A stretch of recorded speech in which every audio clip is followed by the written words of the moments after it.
Welcome to Guitar Improvisation. My name is Dave and I'm going to be your instructor on this course. A little bit about what the course is and some of the prerequisites before we begin. Firstly, the course does assume some knowledge of guitar playing, so ideally you'll have been playing guitar between 6 months and a year. You'll have some technical proficiency, you'll be able to alternate pick, work your way up and down the scale a little bit, probably know some guitar licks and riffs, and have a basic knowledge of chords and hopefully scales. We're going to start by outlining the scales you're going to use in your improvisation, so if you don't know them you can learn them in this course, but a basic knowledge of them would help jumpstart the course a little bit. We're also going to be learning the names of the notes on the neck because I feel that's important to learning improvisation. Some people may disagree, but this is going to be something we do focus on in the course. It's not hard or onerous. It does take some time and repetition and of course practice, but if you're not willing to practice you probably shouldn't be playing guitar anyway. So the goals of the course are twofold. Firstly, I want you to just try improvising. There's a lot of musicians that are very reluctant to try improvising. They're scared to make mistakes or they don't know where to begin. So this course is for people who are curious about improvising, who have always wanted to improvise but just don't know where to begin. The second goal of the course is going to be to improve your improvisation, which hopefully with practice and the application of some of the exercises in the course will happen. So throughout the course I would suggest that you record yourself improvising and keep a record of your progress, and I hope you'll be pleasantly surprised by the end of the course at how much more improved your improvisation is. Alright, so in the next lecture we're going to delve right into some of the theory behind improvising over 12-bar blues in A, and hopefully you'll join me.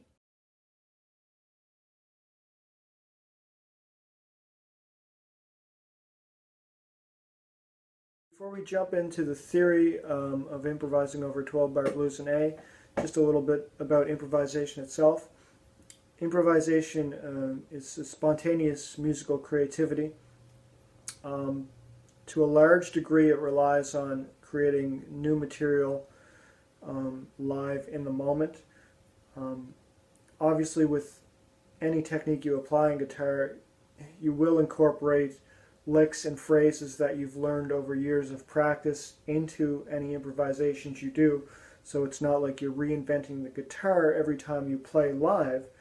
But when you do improvise at least a fairly high level, you are creating new and original music and melody and phrases that you haven't played before is your goal. It's not to rehash a cool lick or a cool riff. It's to create something spontaneous and to emote and convey your feelings, which all good music should do. Having said that, you will rely on patterns and phrases that you know to some extent. You know, any great blues guitar solo, even the ones that are improvised, do have, you know, cliched licks, and patterns and phrases that all blues guitar players know. It's just part of the language. It's no different than improvising a speech and using words to do that. You're not creating a new language, you're applying a language you already know. So music is the same way.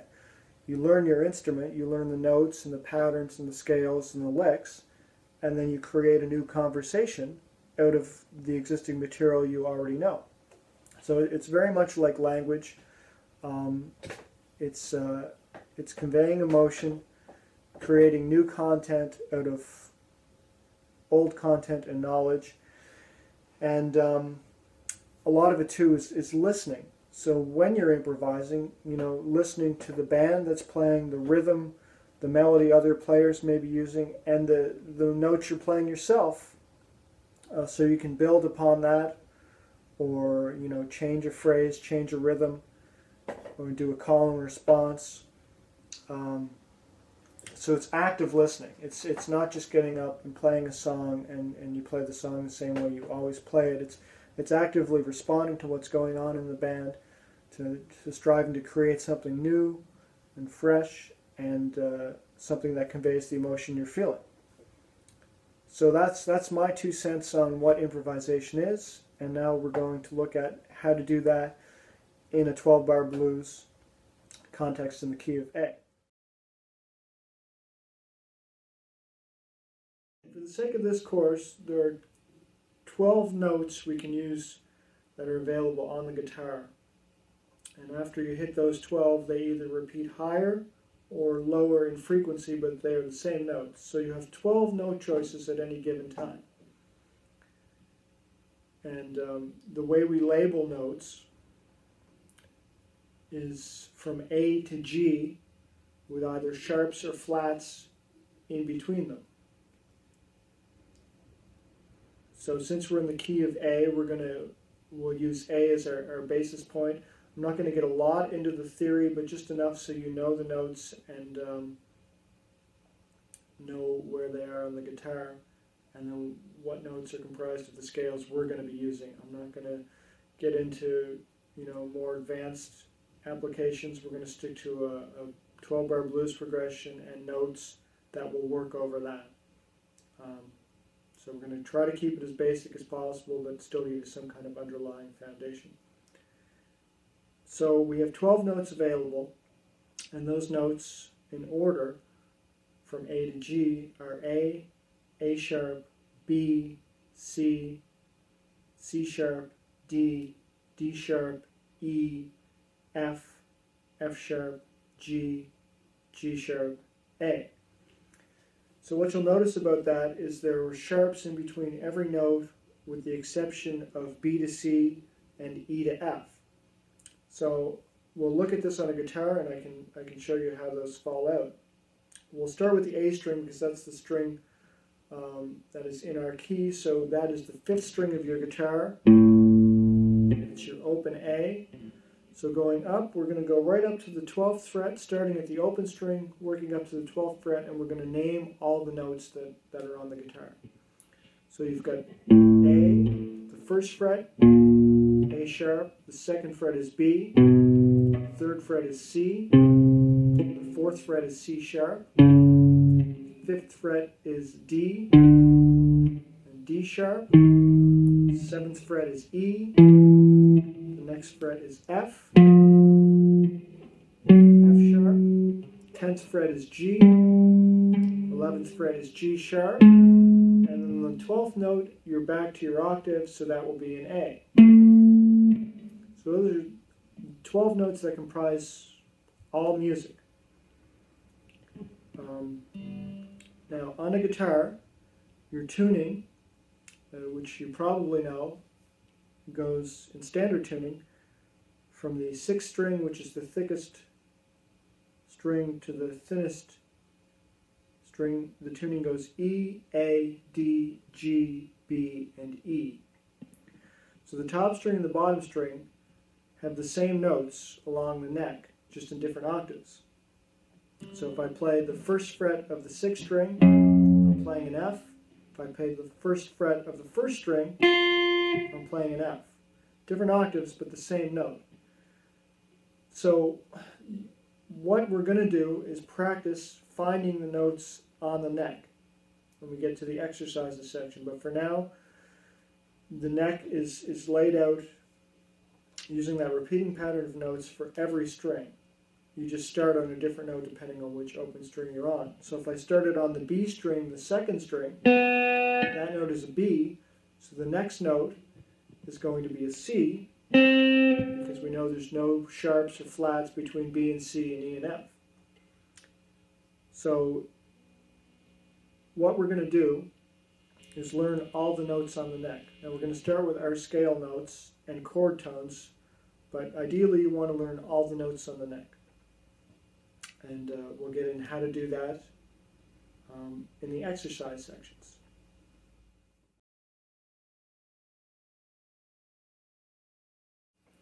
We know there's 12 notes on the neck,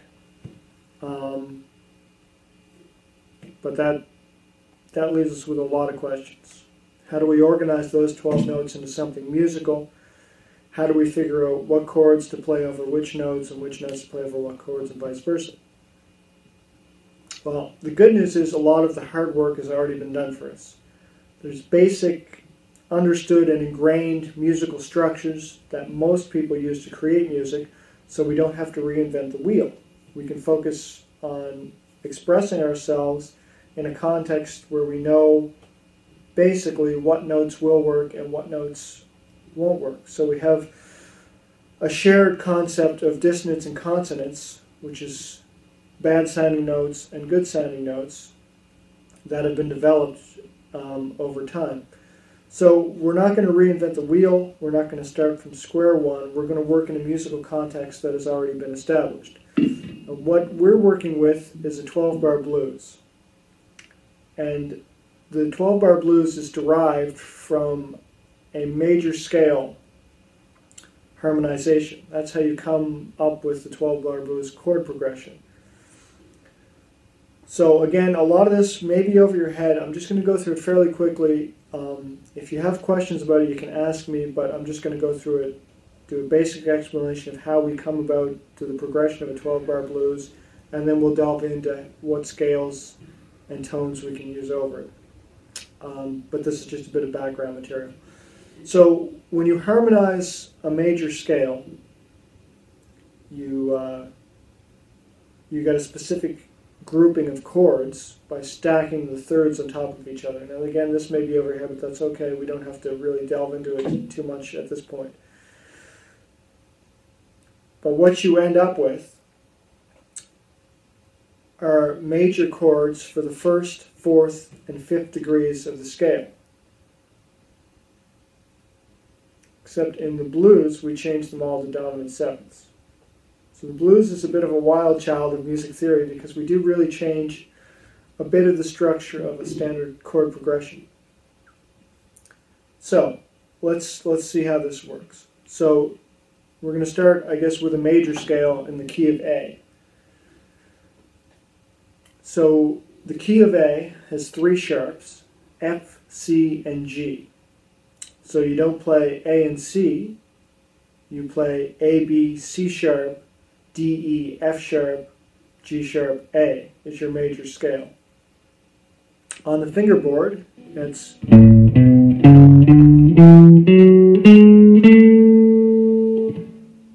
so that's A, B, C sharp, D, E, F sharp, G sharp, A.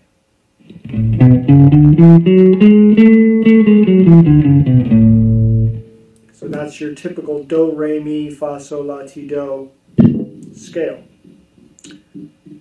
So what we're interested in is the chords that are derived from that on the first, which is the root, the A, the fourth, which is the D, and the fifth, which is the E. So we're going to take those notes and build chords out of them. In the 12-bar blues, the typical note choice, at least a beginner level, is a dominant seventh chord.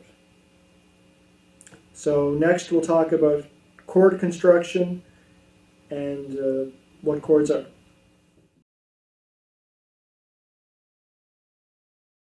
Now we're going to look at the chords in a 12-bar blues progression. We know from the last lecture we're going to be using the 1, 4, 5 chords derived from the major scale.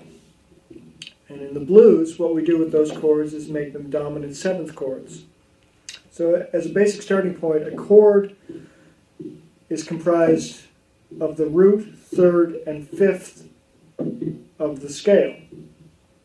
So we're going to be using the A chord, the D chord, and the E chord.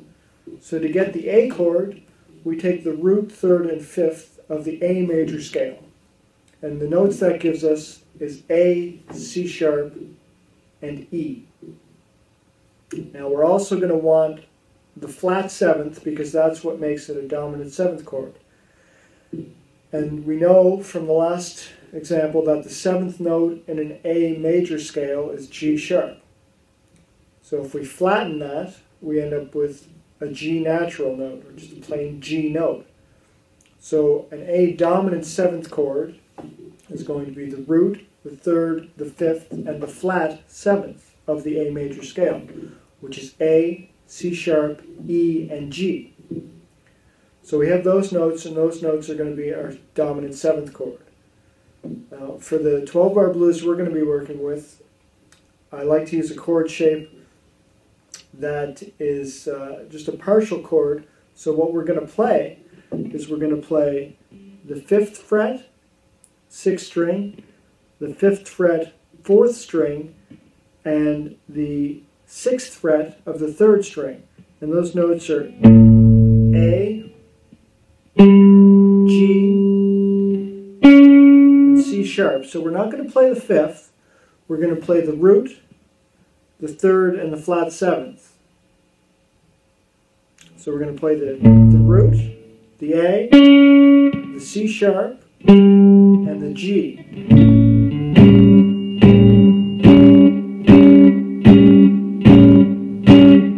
So that's our A7 chord. And we can play this in a lot of different places, but I like it in that position for comping over 12-bar blues. What you can do if you want to find different ways to play it, look at a chord book or find the notes yourself and come up with fingerings you like. But that's the fingering we're going to use just for basic rhythm, because we're going to really focus on creating lead lines, so we're not going to talk a lot about chord positions. So that's our A7. Now we go to the 4 chord, which is a D7. So to get the notes of a D7 chord, we again want the root, 3rd, 5th, and flat 7th, but this time we use a D major scale to figure out what those notes are. Now again, you don't have to know all the theory behind this, but the intervals in a major scale stay the same. So you stay with the do, re, mi, fa, sol, la, and ti, do intervals that everybody knows, but you just start on the D note. But for the sake of brevity, we're just going to go through the 1, 3, 5, flat 7. So it's D is your first note, so that's your root of the chord. Then your 3rd note is F sharp.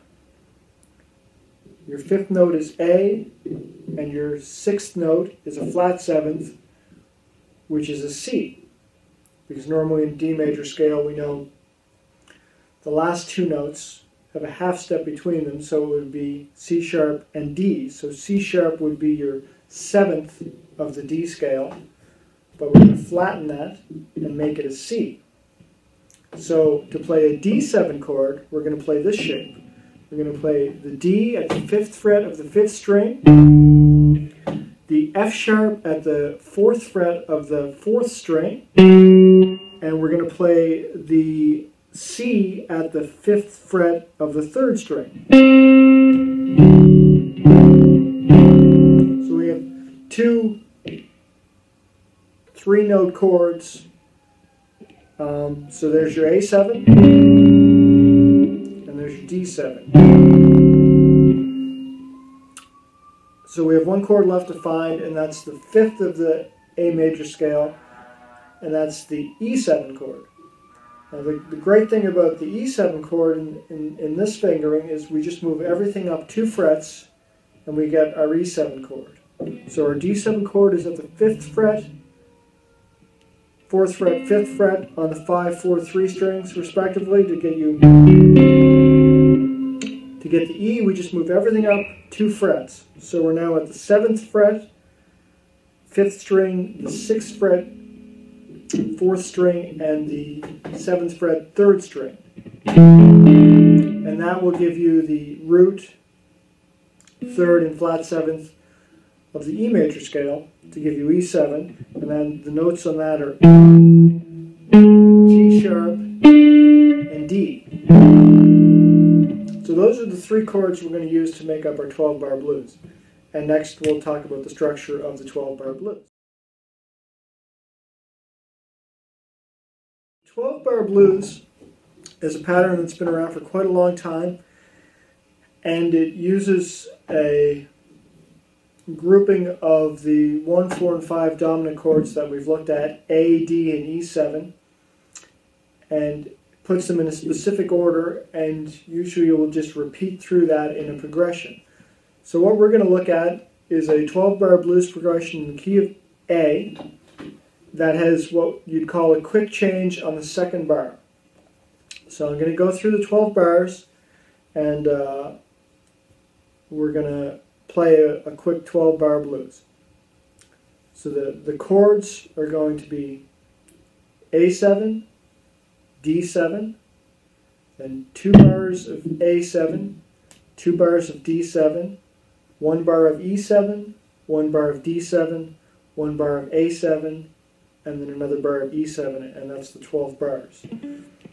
So I'm going to play in quarter notes, 4 beats to a bar, so 4 quarter notes to a bar, and see if you can follow along when the chords changes. You'll notice obviously my hand position will change to play the new chords, but see if you can hear when the chords are changing in the 12-bar blues, because you really need to get this progression ingrained in your head to be able to improvise over it.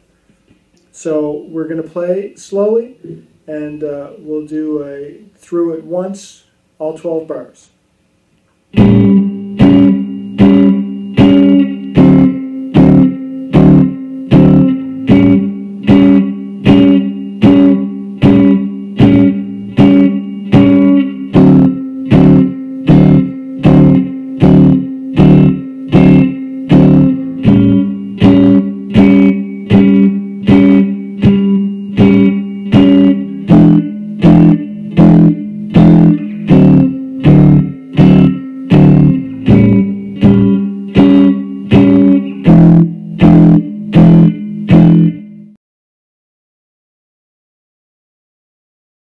So now we're going to look at the rhythm track we're going to be playing over.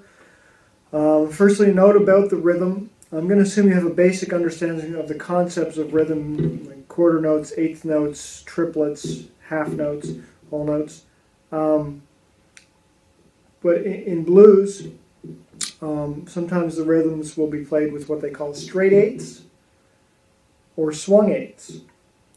So this rhythm that we're going to hear is what's called a swung eighth.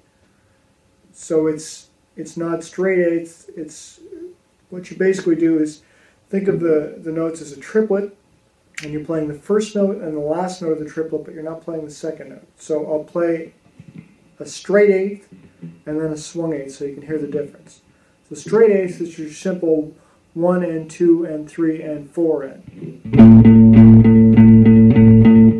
All the notes are even. In the swung eighths, the first note gets a little bit of a longer duration. And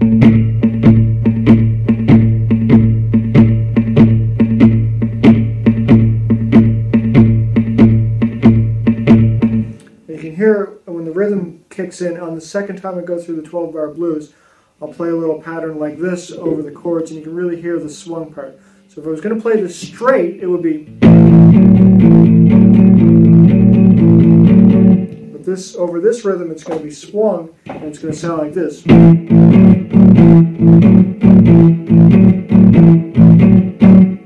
So you'll be able to hear the difference, but just keep that in mind when you're soloing. You're not going to play your eighth notes straight, you're going to play them swung. Now it takes a bit of time to get used to, but that's something to bear in mind. So here's the rhythm track we're going to be playing over.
So I think it's really important to know the notes on the neck. It can take a while to learn, but I find the best way to learn them is to make a conscious effort during your practice every day to pick out one note and locate that all over the neck. So what we're going to do is work that into our practice routine, and we're going to pick notes that occur in the chords and scales we're looking at to begin with. As you get more advanced and transfer this knowledge to different keys, you'll eventually learn all 12 notes and their location across the neck. Now, given the nature of the chromatic scale in that it repeats every 12 notes, once you get to the 12th fret, the note sequences repeat exactly the same. So the 1st fret and the 13th fret on the same string are the same note, again a different octave, but the same note. So that's an F, and that's an F. That's an F sharp, that's an F sharp. So what I'd like you to do is pick a note per day and spend 2 to 5 minutes finding that note all over the neck. Generally, you will find 2 notes per string. So there's 2 A's on every string as a general rule.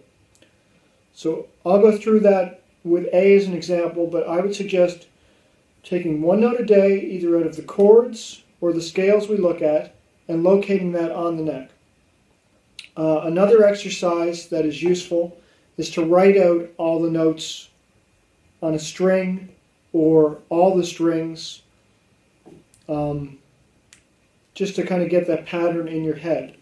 You could pick 1 or 2 frets a day, or do 1 string a day, or 5 frets a day, whatever you feel you have the time to dedicate, but the more you do it, the quicker you will get that knowledge in your head. So we're going to look for the A's all over the neck. So the 6th string, the thickest string, is an E string. So to find the A, if we're starting out, we can just count up the sequence of musical letters. So we go E, F, F sharp, G, G sharp, and there's our A. Again, we're using the sequence of 12 notes that applies all across the fretboard, which is from A to G, with sharps in between, with the exception of B to C and E to F. So we know there's an A at the 5th fret 6th string. Now, is there another A on the 6th string? Short answer is yes. To find that, you just add 12 frets, because every 12 notes, the notes repeat. That's an octave.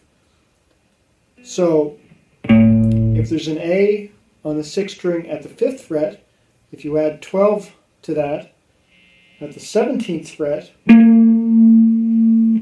there's also an A. So the 2 A notes on the 6th string are at the 5th fret and the 17th fret.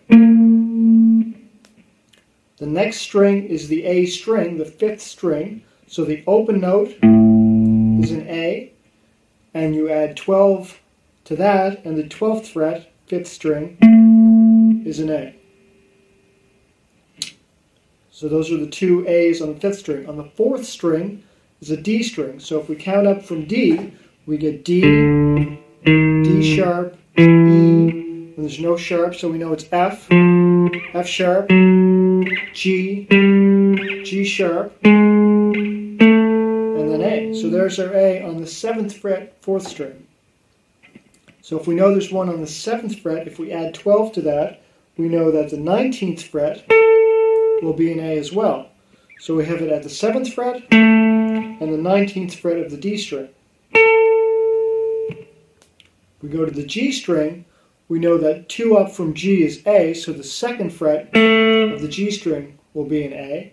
And we know if we add 12 to that, the 14th fret will also be an A. So far we have and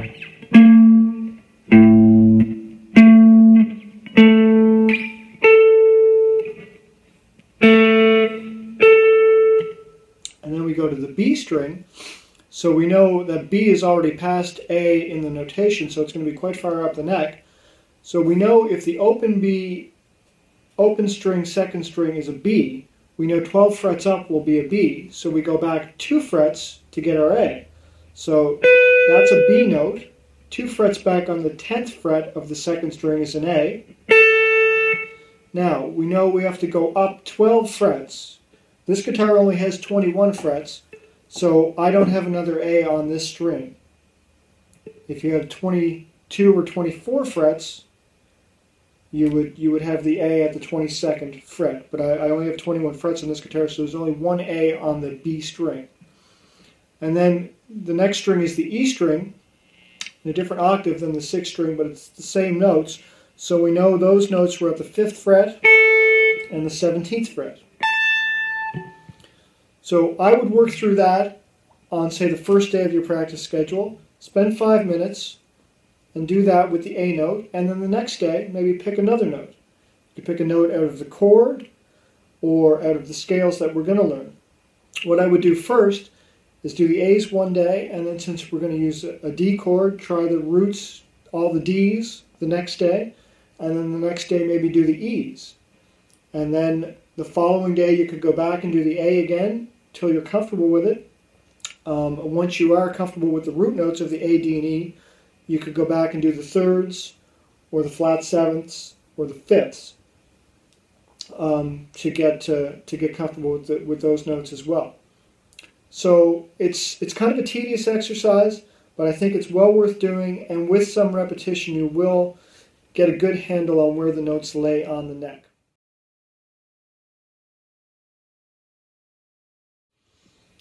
Okay, so we've had a bit of introduction to the 12-bar blues, how to find notes on the guitar neck, and how chords that are contained in the 12-bar blues progression are constructed. What we're going to do now is look at the primary scale that is used to play over a 12-bar blues progression. Now, it's interesting to note that the 12-bar blues progression is a major progression, but because of the nature of the blues, both a major pentatonic and a minor pentatonic scale will work over the progression. We're going to start with the minor pentatonic, and then a little later on we'll look at the major pentatonic and how you can mix them together. But for first steps, we're going to look at the A minor pentatonic scale. The A minor pentatonic scale is derived from the major scale, and it composes the root, flat third, fourth, fifth, and flat seventh of the A major scale. So there's 5 patterns that reoccur on the neck. We're going to start with the open strings and work up the neck. The most common pattern is found at the 5th fret, but we're going to go sequentially up the neck just so I can demonstrate the 5 patterns. I'm reluctant to write these out for you because I'd really like you to learn them from the video and listen to the sound of them. So I'll go through it slowly. If you feel that you really need them written out, there's lots of places they are written out, or you can contact me and I can set you up with a written copy. But I'm going to go through them slow enough that you can listen to them, look at the video, and get the fingerings. So now we're going to look at the fingering for the minor pentatonic scale using a 2-note per string fingering. The scale is made up of the root, flat third, fourth, fifth, and flat seventh of the A major scale.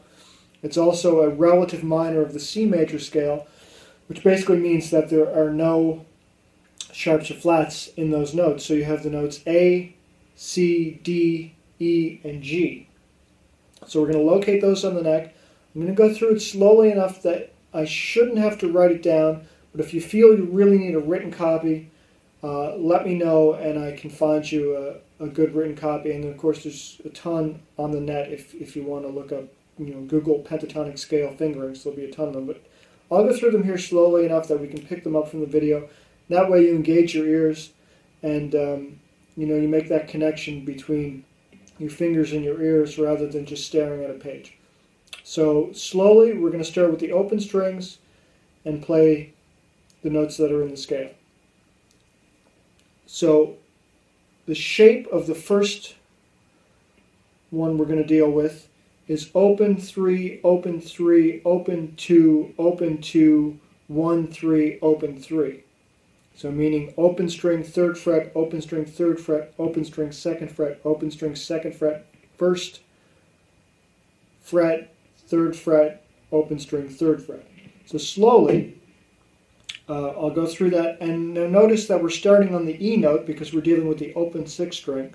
So we don't actually hit an A note until the open 5th string 3 notes later. But it's still the A minor pentatonic because we're using those notes. So it's...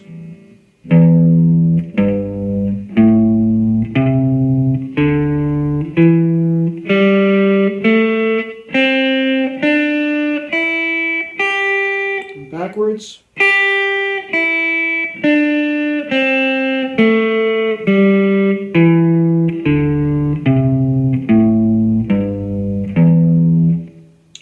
And one more time slowly.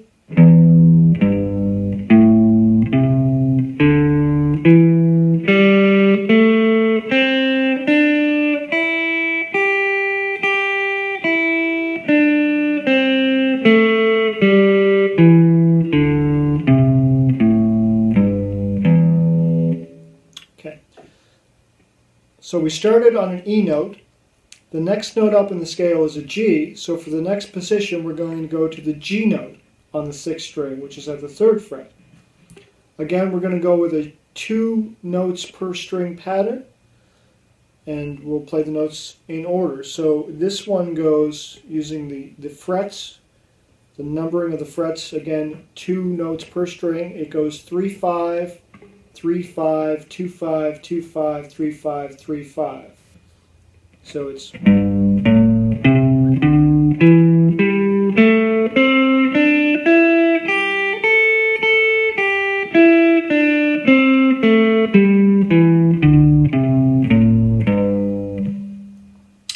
So we've started on the E note for the last position. We've started on the G note for this position. The next position is the most commonly used pattern for the minor pentatonic, and in the key of E, that's in the key of A, that's on the 5th fret. So this one starts on the A note, and this is what's typically called the first pattern. If you come across books that say the first pattern of the A minor pentatonic scale is this, this is usually what people call the first pattern. So we're going to start on the A note, and the fret pattern is 1, 3, 1, 2, 1, 2, 1, 2, 1, 3, 1, 3. And what I mean by that is that there's 3 frets apart. So it's 5, using the fret numbers, it's 5, 8, 5, 7, 5, 7, 5, 7, 5, 8, 5, 8 on the respective strings. I'll play through that slowly, and if there's any confusion, let me know, and we can, write it down or go through it slower. The way you can tell if you're correct, too, is go back and think what notes are in the scale. And if you're not playing a note that's in the scale, you probably have the finger on it. So if it's not A, C, D, E, or G, make sure it is, even if you have to count up each string to find the note. It's okay to take your time and learn these slowly, because then they'll stick with you better. So, again, it's 5, 8, 5, 7, 5, 7, 5, 7, 5, 8, 5, 8 is your typical pattern. So I'll go through that slowly.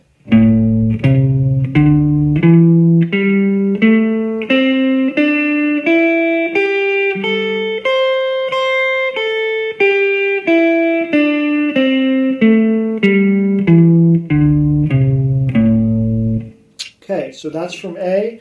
The next note in the scale up from A is a C, which is the minor third, the flat third. So we'll go up to a C and then derive the scale again using another 2 note per string fingering. This one is going to go 8, 10, 7, 10, 7, 10, 7, 9, 8, 10, 8, 10 for the frets. So slowly that is...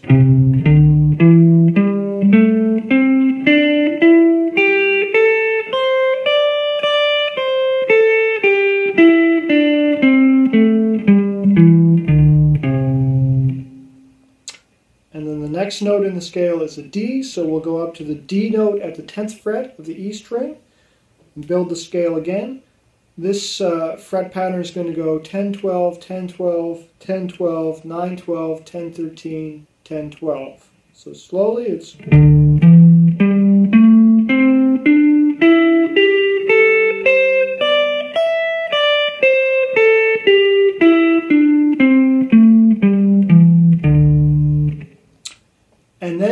come to the 12th fret, which again is the E string.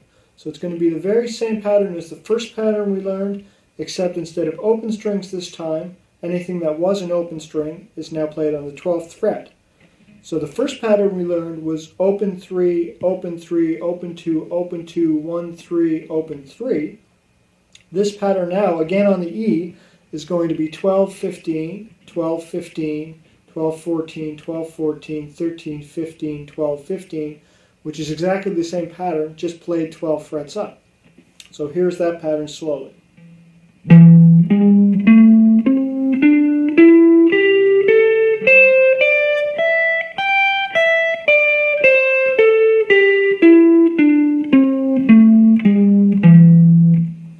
So that's the patterns, and one repeated. We can continue up the neck. If you remember, the second pattern we looked at was on the G note at the 3rd fret. We can play that same pattern 12 frets up at the 15th fret, and we will get the A minor pentatonic again. So that was...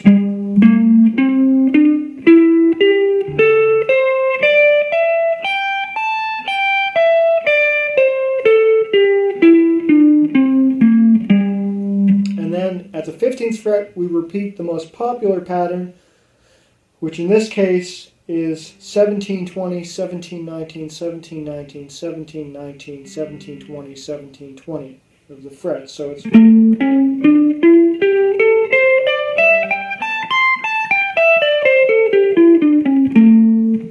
that's the A minor pentatonic up the neck.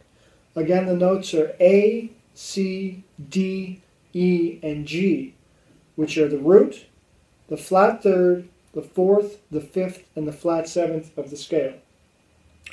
So that's the A minor pentatonic. It's very important to get those notes under your fingers, learn those patterns, learn where those notes are on the fingerboard.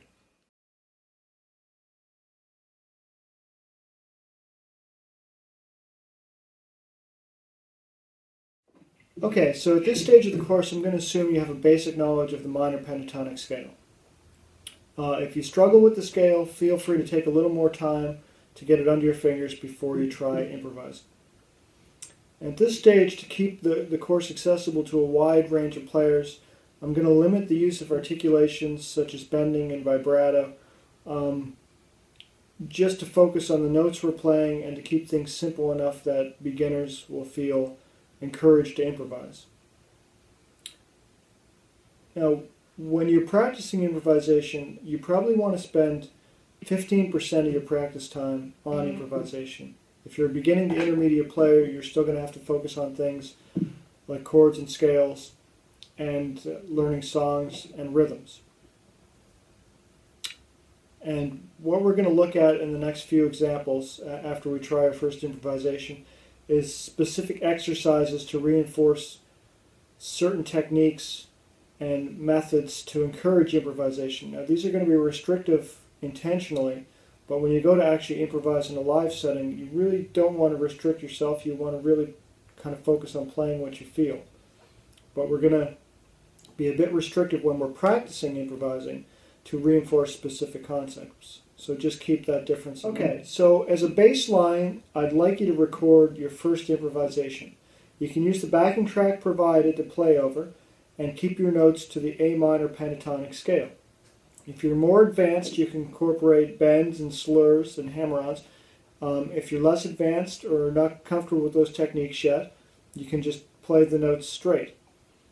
We're going to restrict ourselves to the A minor pentatonic, so A, C, D, E, G, and we'll give it a go. Now, if you run out of ideas as you're improvising, what you can do is play a few lead licks and then play the chords with the backing track. This will reinforce the understanding of the concept of the 12-bar blues progression, but still give you some experience playing lead.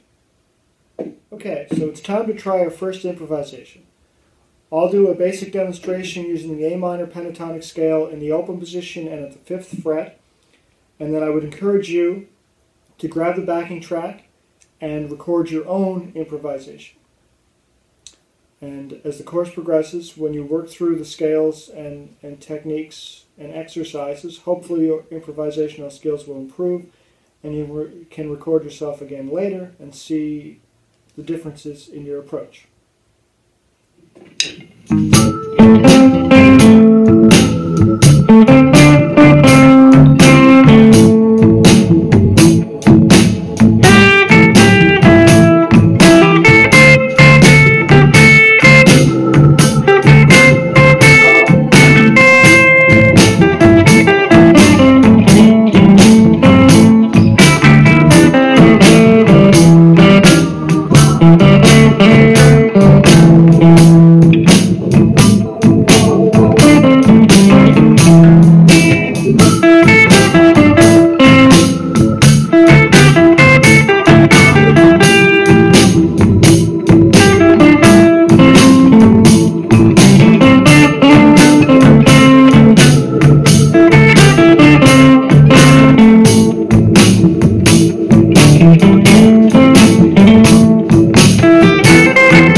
So that will serve as the baseline for our analysis of our progression throughout the course.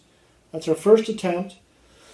Probably some mistakes in there, probably some phrasing you didn't like, but that's okay because you only have to improve against yourself. It's not a competition. You're not out to beat other players. You're out to express yourself. And in order to do that, you have to practice, and practice involves making mistakes.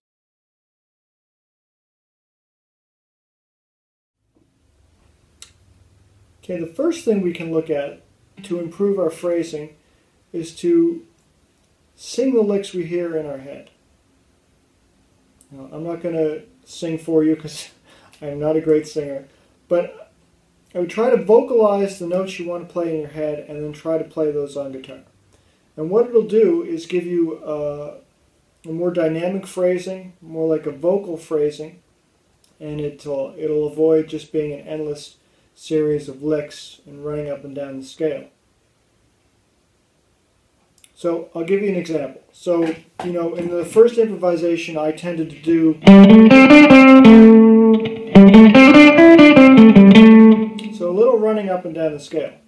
But if you have a lick in your head and you're thinking of a vocal, you know, maybe it's a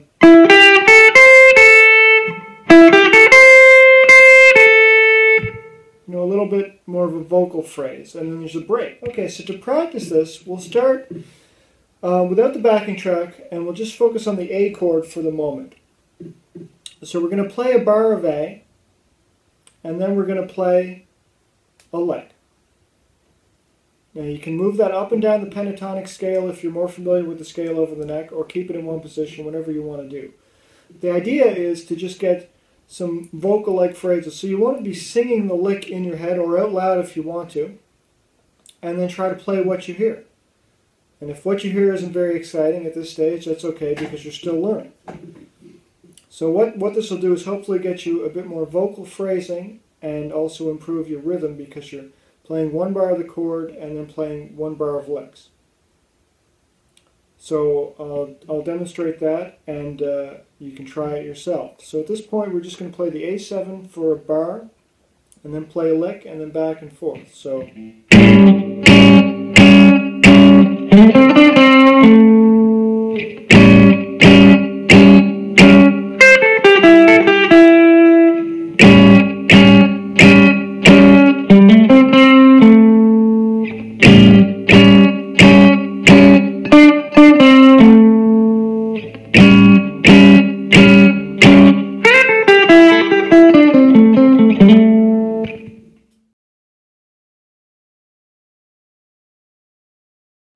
okay, for our first exercise, we're going to restrict ourselves to 4 notes from the 5th fret position of the A minor pentatonic scale. So we're going to use just the 8th fret C note of the E string, the 5th fret A note of the E string, the G note of the B string, and the E note of the B string. So we're using 8-5 and 8-5. So we're going to try to improvise just with those 4 notes.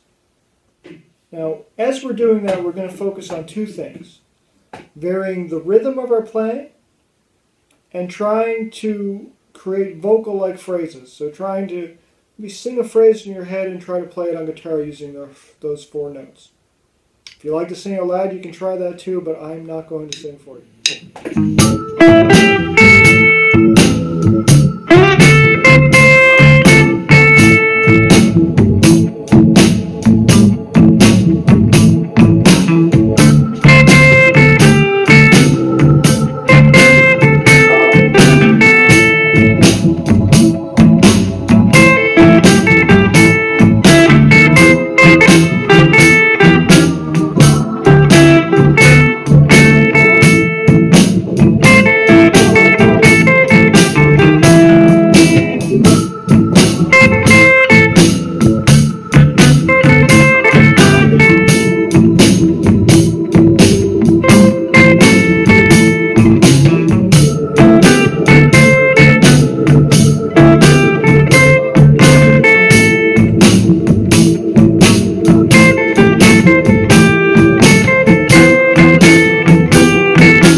Tried improvising with 4 notes on those 2 strings. When you're comfortable doing that, you can pick another 4 notes on 2 strings using maybe a different scale shape or a different strings from the 5th fret scale shape. So you could use these 4 notes, or you could use these 4 notes, or these 4 notes. Whatever 4 you want to try, and it's a good way to practice your phrasing, and the restrictive nature of the 4 notes will force you to come up with more interesting phrases.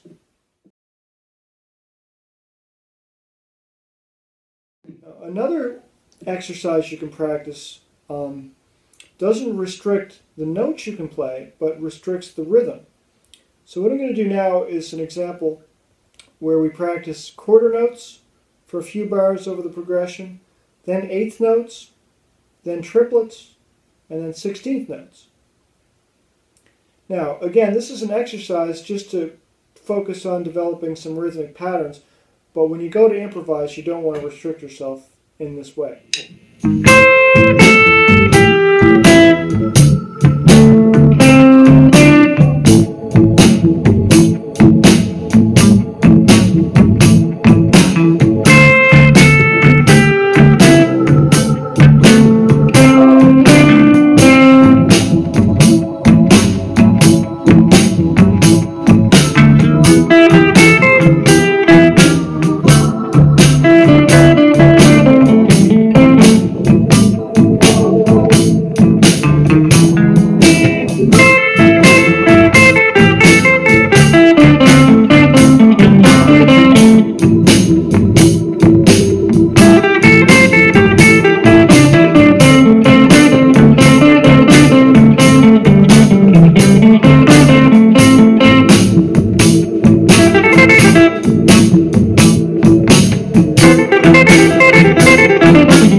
Just an example of trying quarter notes, then 8th notes, then triplets, then 16th notes over the rhythm. It gets a bit tricky to restrict yourself to those, but try as best you can and see if that opens up any phrasing ideas for you. Another idea when you're improvising is to do what's called a call and response. So you establish a musical phrase in one bar or section of a bar, and then you respond to it with a different phrase but complementary. So it's kind of like asking a question and then getting an answer back. So we'll try that over the 12-bar blues. You can keep it simple, keep it to 2 or 3 notes, and we'll give that a go.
Call and response playing. Try to come up with your own calls and response and practice those over the backing track.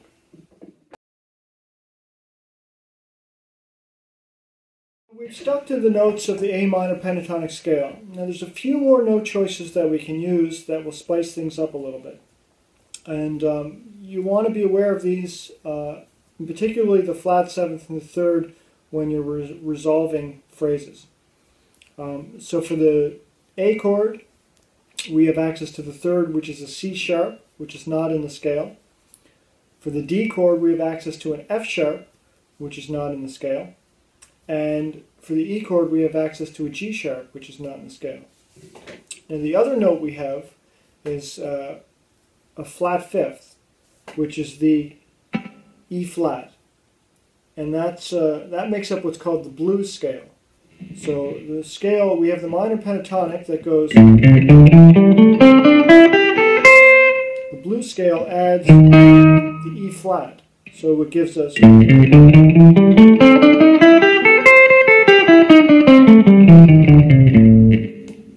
and that's a great passing tone to give your phrases a bluesy feel.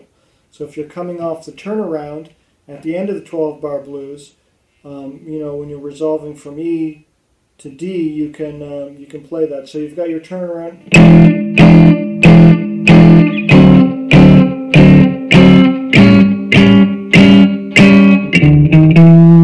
That uses the flat 5th as a chromatic passing tone. You can also use the flat 5th in kind of a symmetrical lick, that kind of a thing. So that's available to you. And the cool thing about that too is it helps connect the patterns of the minor pentatonic scale. So the flat 5th note there, we can connect the next pattern up. And it gives us a nice little connection, a chromatic connecting note to connect those passages. So be aware of those notes and try to incorporate them into your improvisations. We're going to try an example that incorporates some of those additional notes, the 3rd and the flat 5th, and see how that makes the improvisation a little bluesier in feel.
have a few more note choices. We can go back and look at playing certain notes over certain chords. So to practice that, we're just going to play a few bars of the chord and then try some lead licks over that chord. So you can just play along with yourself, play some rhythm, and then try to play a lead lick over the chord, and we'll try to work in the notes that work with that chord.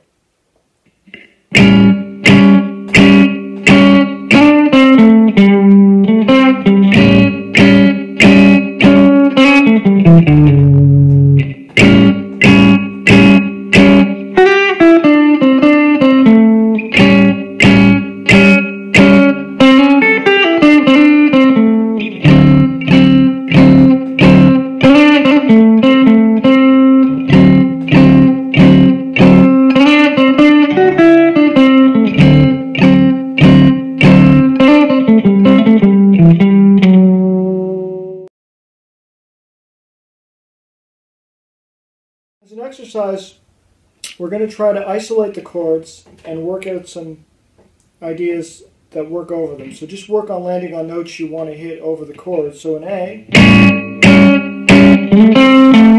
I'd like to hit the root, flat seventh,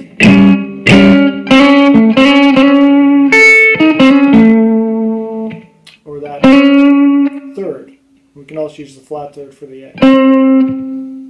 For the D, we want to hit the C, which is the flat seventh, the D, which is the root.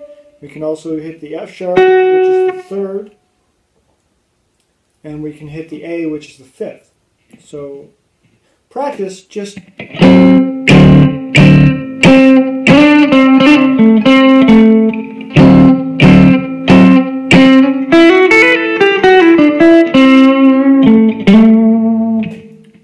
working out little phrases, ideas.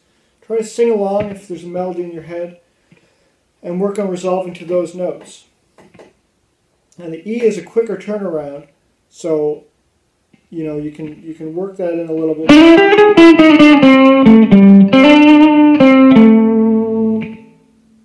But the A and D you're going to be playing most, so I'd work on those more.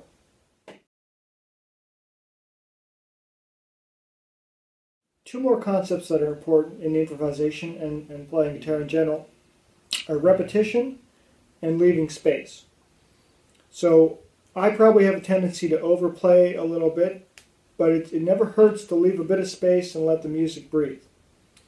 So you can work, when you're trying to improvise using these scales and notes, work on leaving a bit of space, and you can also work on repeating phrases, because the nature of the A minor pentatonic scale is that scale will work over the three chords, so you can repeat the same phrase over different chords, and a lot of the times it will still sound good. So I'll give you an example of leaving some space and also utilizing repetition, and you can try that out as well.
Okay, so once you get the A minor pentatonic scale and some of those chord tones under your fingers, we want to know how we can make our improvisations more musical.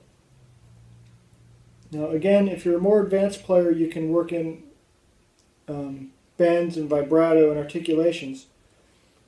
But even with rhythm and phrasing, you can create a storyline or an arc that adds excitement to your phrases or solos. So you don't want to always be playing super fast or super loud. You can mix up the dynamics. So you can start off softly and get louder, or start off slower and get faster, and that will add, some excitement to your solos and make them more interesting. So now we're going to look at two things. We're going to look at playing softer and louder, and playing slower and faster over the 12-bar blues, and how that adds some excitement and feel to it. Now again, you have to work within your technical abilities. So if you're more comfortable with fast phrases and bending, you can work those in. If you're not, you can work on sliding and alternate picking, and eventually develop your bending and use that as well once you're comfortable with that technically. So we'll look at altering the dynamics over the improvisation, and I encourage you to practice that as well. So again, we'll go from softer to louder, and we will go from slower to faster.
With the dominant 7 12-bar blues progression, we can also use the A major pentatonic scale.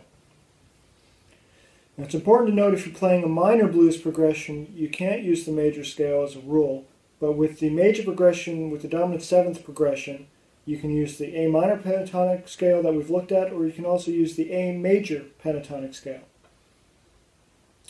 Now, to find the A major pentatonic scale, you just have to move the minor pentatonic scale shapes down 3 frets. So, the minor pentatonic scale is the root, flat 3rd, 4th, 5th, flat 7th. The major pentatonic scale is the root, 2nd, 3rd, 5th, and 6th. So, the minor pentatonic scale was the notes A, C, E, and G. The major pentatonic scale is going to be the notes A, B, C sharp, E, and F sharp. So I'll go through the scale shapes slowly, and again, if you get stuck, you can take the scale shapes you know with the minor pentatonic scale and move them down 3 frets. So we'll apply that here. So the first shape is going to be at the 2nd fret. So we take our shape at the 5th fret, which is the shape we know, move that down 3 frets. So those notes are the A major pentatonic scale. So it's A, E, C sharp, E, and F sharp. So it has a kind of a country vibe to it, but what you can do is mix and match those notes in with your minor pentatonic scale. And you'll notice that the C sharp we already have because we've worked that in with the A7 chord, and the F sharp we've worked that in with the D7 chord. So we've already accessed some of these notes, but this is just a different scale shape to incorporate. So practicing that, the patterns are just 3 frets down, so we'll work up those patterns.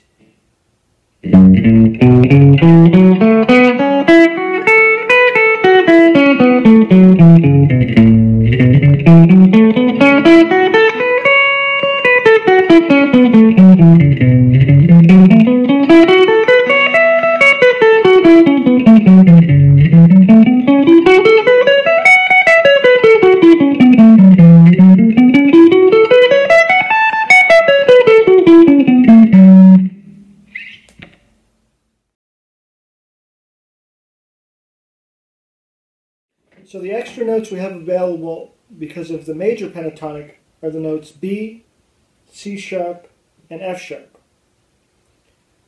So here's an example of incorporating major and minor pentatonic scales together.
The purpose of this is to get you improvising and not just rehash blues licks, but when you combine the major and minor pentatonic scale, especially on the 5th fret, you get a neat little symmetrical position that you can use that sounds pretty cool. So I'm going to show it to you, and you can come up with your own licks based on it. So we now have the notes available when we combine the major and minor pentatonic scale. We can come up with little riffs like...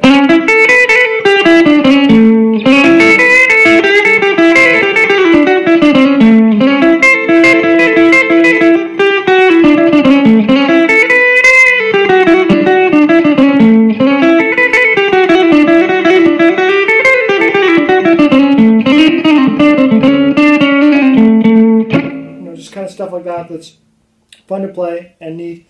So you may want to use that if you're working on, adding some dynamics to your playing, or you want a bit of speed at the end. Anything like that, using those three. So it's 5-7-8, 5-7-8, 5-7-8, which gives you the C, D, and the flat fifth, the E flat, the E, F sharp, and G, and the A, B, and C. So we're taking the B and the F sharp from the major pentatonic scale and the flat fifth from the blues scale. So that gives a nice symmetrical pattern of 5-7-8, 5-7-8, 5-7-8 that we can use for some flashier licks, and it may be something that you like.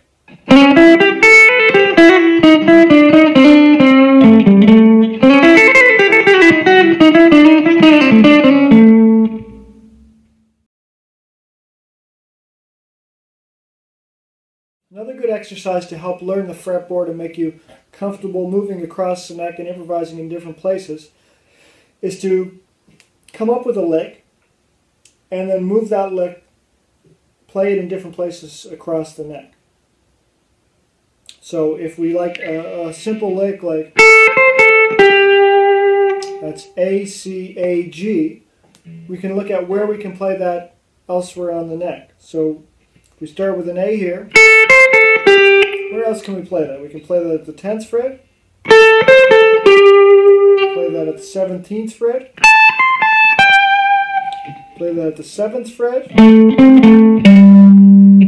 can play that at the 5th fret, we have to go back to the G, 15th fret, I'll show you 17th fret.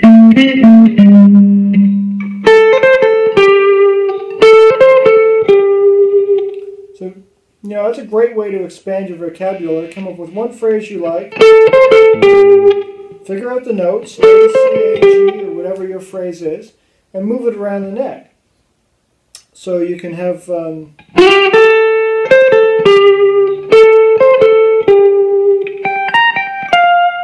was a G, so that was a different phrase, but that's cool too.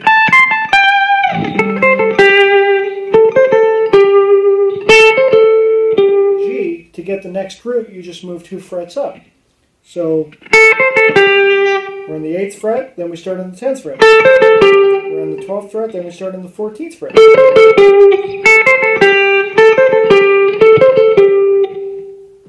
So that's just kind of a neat idea, and you can use that with different licks, and it will open up different areas of the fretboard. A lot of the times when I'm improvising, I like to know especially where the root of the minor scale is, so where the A's are. And you can work patterns around those, so you can...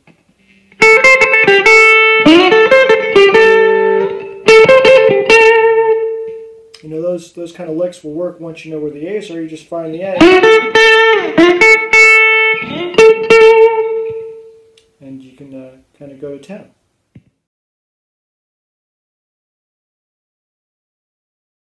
That was our look at improvisation.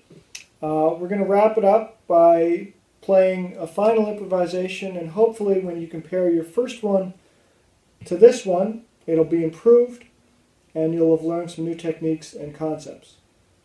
So here's my final improvisation, and I hope you had some fun.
Okay, so that was just kind of an off-the-cuff improvisation. Of course, there were some mistakes in that. I hit a few wrong notes, probably a little too noodly in places, but that's all part of the learning experience. At this point, you're practicing to get to the point where you're happy with your improvisation. So don't be scared to make mistakes. You're, at this point, only playing for yourself, so if you record it and you don't like it, erase it. You have to learn by doing. This is very much a practical exercise. You can't learn improvisation in a book. You got to do it. So don't be scared to make mistakes. Do it, try your best, and try to create something that conveys some feeling.